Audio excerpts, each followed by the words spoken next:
फसलों का नुकसान हुआ है उसका मुआवजा देने का काम करें। बहुत बहुत धन्यवाद माननीय रघुराज प्रताप सिंह राजा भैया।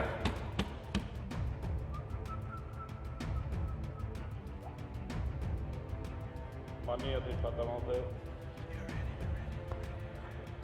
सूखा और बाढ़ पे चर्चा जो हो रही है, एक तो ये अजीब स्थिति है कि प्रदेश में एक तरफ सूखा और एक तरफ बाढ़ एक साथ एक ही वर्ष आया है। तो पहले तो मैं सरकार को धन्यवाद दूंगा कि आपने इस चर्चा को स्वीकारा और मुख्य रूप से कृषि, बिजली, पर्यावरण और सिंचाई इन 4 मंत्रालयों से संबंधित ये चर्चा है और ये समस्या है। श्रीमान, अगर कृषि मंत्री यहाँ उपस्थित होते तो और अच्छा होता।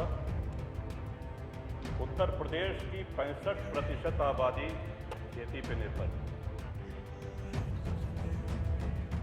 और इसलिए ये चर्चा और भी आवश्यक हो जाती है। कल भी इस चर्चा को हम सुन रहे थे, माननीय कृषि मंत्री, माननीय जल शक्ति मंत्री की ओर से उन्होंने कहा कि साहब नहरों में टेल तक पानी जा रहा है जो कि सत्यता से परे है। इसको सत्ता पक्ष के विधायक और चाहे प्रतिपक्ष के विधायक इस चीज को मानेंगे। अपने अपने क्षेत्रों में जाएं, टेल तक पानी नहीं जा रहा है, बहुत सुधार की आवश्यकता है। मेरे यहाँ भी मानिकपुर रजवाहा, हीरागंज रजवाहा है। पूरे प्रयास के बावजूद हमको ये कहने में कोई झिझक नहीं है कि हम लोग उनके टेल तक पानी अनेक पत्राचार, अनेक प्रयासों के बाद भी नहीं पहुंचा पाए।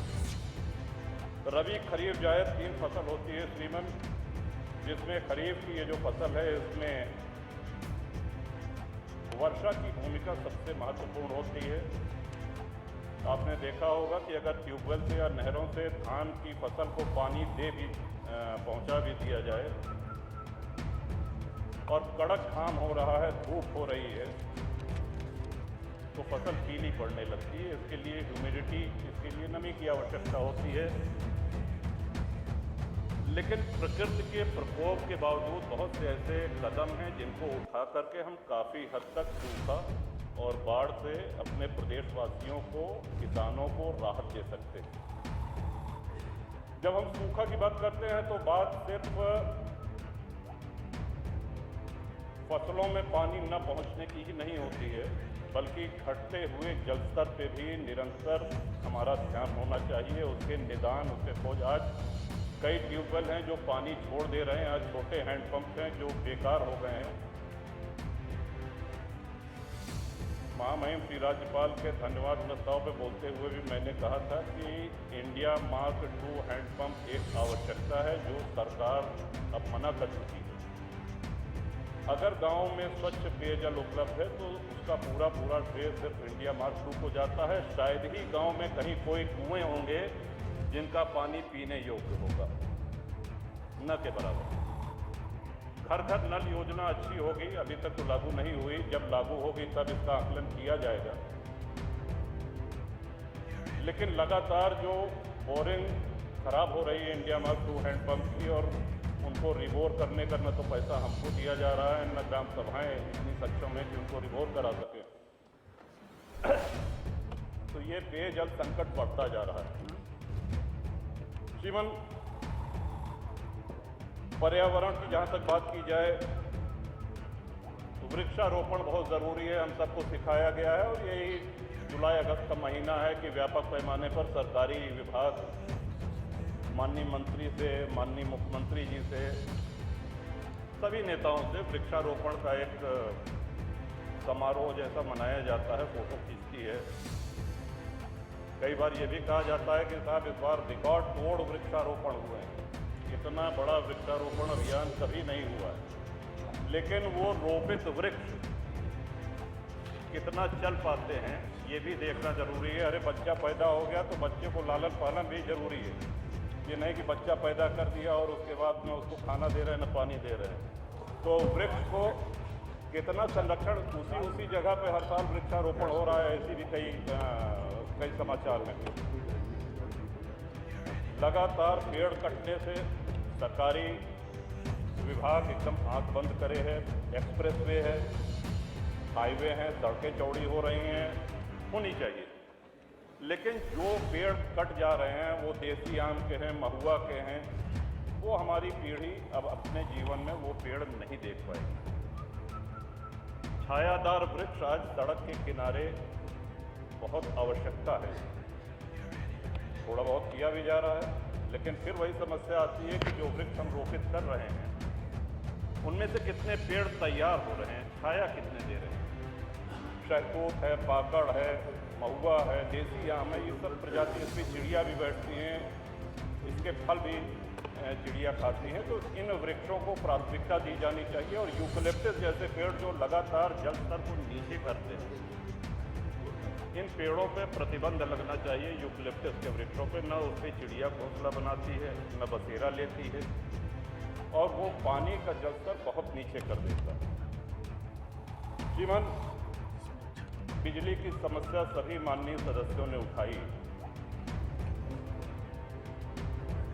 हम इसमें नहीं जाना चाहते कि 16 घंटे है कि 18 घंटे है, लेकिन ये बात सही है कि लगातार ट्रांसफार्मर जल रहे हैं। उनको शीघ्र बदलने की व्यवस्था आपके माध्यम से मैं अनुरोध करूंगा कि माननीय ऊर्जा मंत्री इसका संज्ञान लें। और जो छापेमारी हो रही है,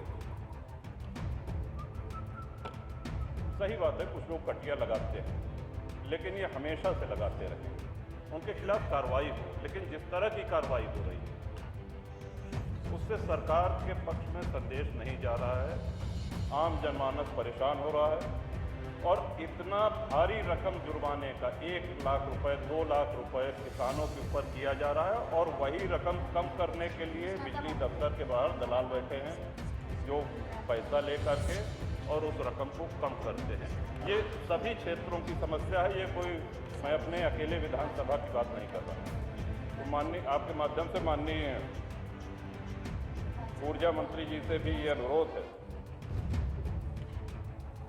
कि इस समस्या का त्वरित निदान श्रीमान, या तो ट्रांसफार्मर को जल्दी से जल्दी रिप्लेस किए जाना, बदले जाने की व्यवस्था करें, और साथ ही इस पर प्रभावी रोक लगे कि किसानों का, ग्रामवासियों का शोषण बिजली विभाग के कर्मचारियों, अधिकारियों द्वारा न हो।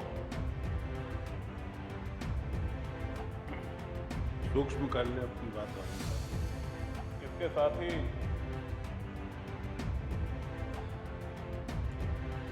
श्रीमान, प्रकृति की आपदा बचाई नहीं जा सकती, और टीवी पे भी हम लोगों ने देखा, और जो विकसित राष्ट्र हैं, यूरोप है, अमेरिका है, चीन है, किस तरह से गाड़ियां बही जा रही हैं, किस तरह से पूरे मकान ध्वस्त हुए जा रहे हैं। एक बहुत बड़ा कारण ये है कि प्रकृति का असंतुलित दोहन हमने किया, और प्राकृतिक जो जल निकासी के मार्ग हैं उन पे इमारतें खड़ी हो गई हैं। इस कारण ये विनाश की लीला और प्रचंड हो जाती है। तो प्रकृति से खिलवाड़ करेंगे तो पहले तो प्रकृति चेतावनी देती है, उस चेतावनी को अगर हम अनसुनी करेंगे तो प्रकृति अपना हिसाब बराबर कर लेती है, जैसा कि कई देशों में वो दूरदर्शन पे हम सभी लोगों ने, सभी साथियों ने देखा है। तो प्रकृति का सम्मान करते हुए जलाशय, वाटर हार्वेस्टिंग, इसको बढ़ावा दिया जाना चाहिए। सूखा और बाढ़ कोई ऐसी बात नहीं है कि बाढ़ आ जाए तभी हम बाढ़ नियंत्रण के काम करें, या सूखा पड़ जाए सूखा नियंत्रण के काम करें।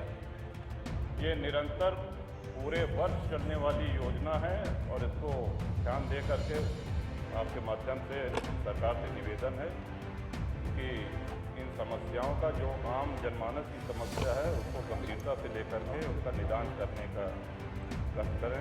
बहुत बहुत धन्यवाद। माननीय सदस्य श्री समरपाल जी।